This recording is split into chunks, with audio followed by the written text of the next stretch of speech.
wabarakatuh. Halo, apa kabar? Semoga kalian semua selalu di dalam keadaan sehat walafiat. Pada kesempatan video kali ini bertemu lagi dengan saya, Vidya Rizky, pada mata pelajaran Pendidikan Pancasila dan Kewarganegaraan di SMA Negeri 5 Baganti Lembah. Untuk kesempatan video kali ini, kita akan membahas materi mengenai sistem hukum dan peradilan di Indonesia. Seperti biasa, sebelum kita memasuki pada tahap penjelasan, akan kita lihat terlebih dahulu apa yang menjadi tujuan pembelajarannya. Nah, di sini yang menjadi tujuan pembelajarannya adalah diharapkan kepada seluruh siswa agar mampu memahami sistem hukum di Indonesia. Mari kita lihat penjelasan berikut ini. Sistem hukum di Indonesia. Makna dan karakteristik hukum. Adapun yang menjadi karakteristik dari hukum adalah adanya perintah dan larangan. Perintah atau larangan tersebut harus dipatuhi oleh semua orang. Hukum berlaku di masyarakat dan ditaati oleh masyarakat. Karena hukum memiliki sifat memaksa dan mengatur. Penggolongan hukum. Hukum mengatur seluruh aspek kehidupan manusia. Mengingat aspek kehidupan manusia yang sangat luas, sudah barang tentu ruang lingkup atau cukupan hukum pun begitu luas. Untuk itu, perlu dilakukan penggolongan atau pengklasifikasikan.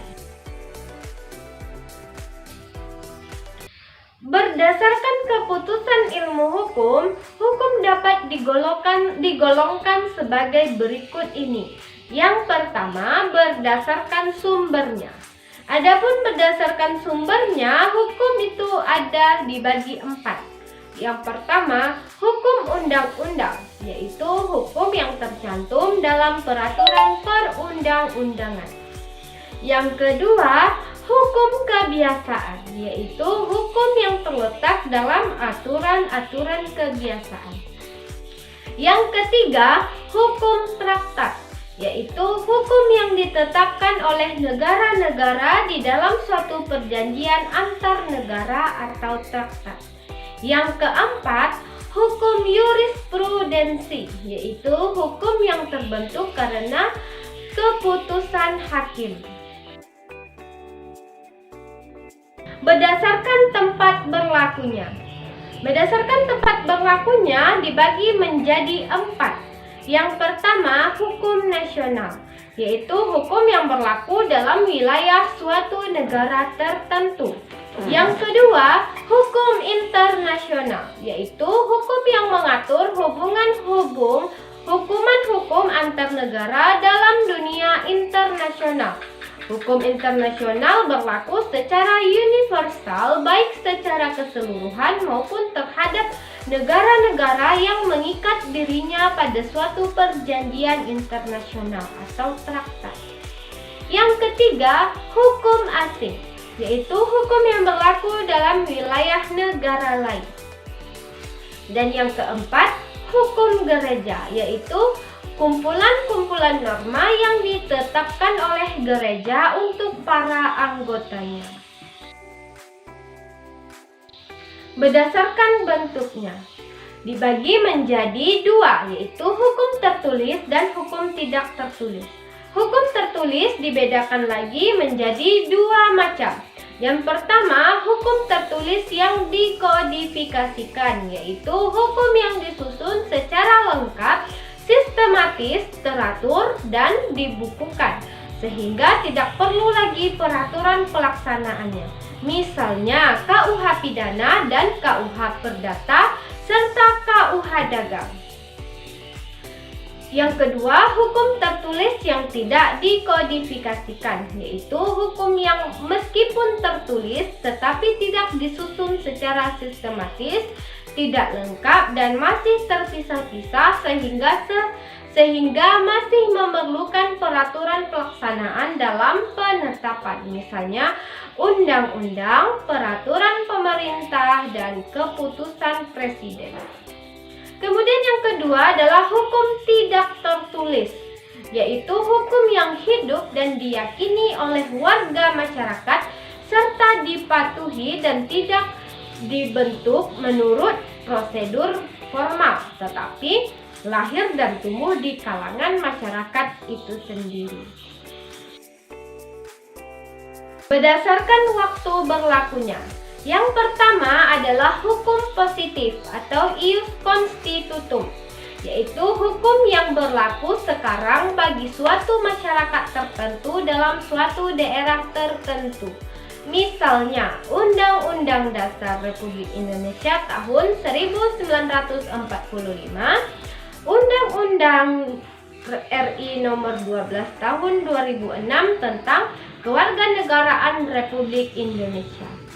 Yang kedua, hukum negatif atau ius constituendum, yaitu hukum yang diharapkan berlaku pada waktu yang akan datang, misalnya RUU atau rancangan undang-undang.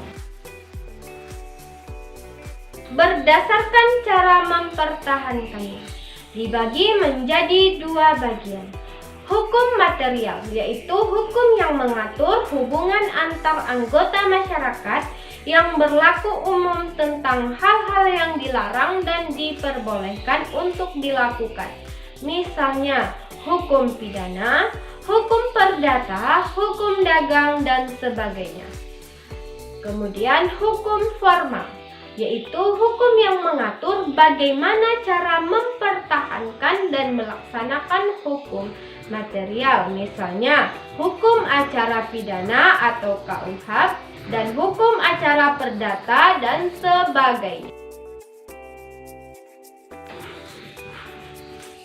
Berdasarkan sifatnya, yang pertama, hukum yang memaksa, yaitu hukum yang dalam keadaan bagaimanapun juga harus dan mempunyai paksaan yang mutlak. Misalnya, melakukan pembunuhan, maka sanksinya secara paksa wajib dilaksanakan. Yang kedua, hukum yang mengatur, yaitu hukum yang dapat dikesampingkan apabila pihak-pihak yang bersangkutan telah membuat peraturan sendiri dalam suatu perjanjian, misalnya ketentuan dalam pewarisan atau ab intesto, atau perwarisan berdasarkan undang-undang. Baru mungkin bisa dilaksanakan jika ada surat wasiat atau testamen. Berdasarkan wujudnya, yang pertama, hukum objektif, yaitu hukum yang mengatur hubungan antar dua atau lebih yang berlaku umum. Dengan kata lain, hukum dalam suatu negara yang berlaku umum dan tidak mengenai orang atau golongan tertentu.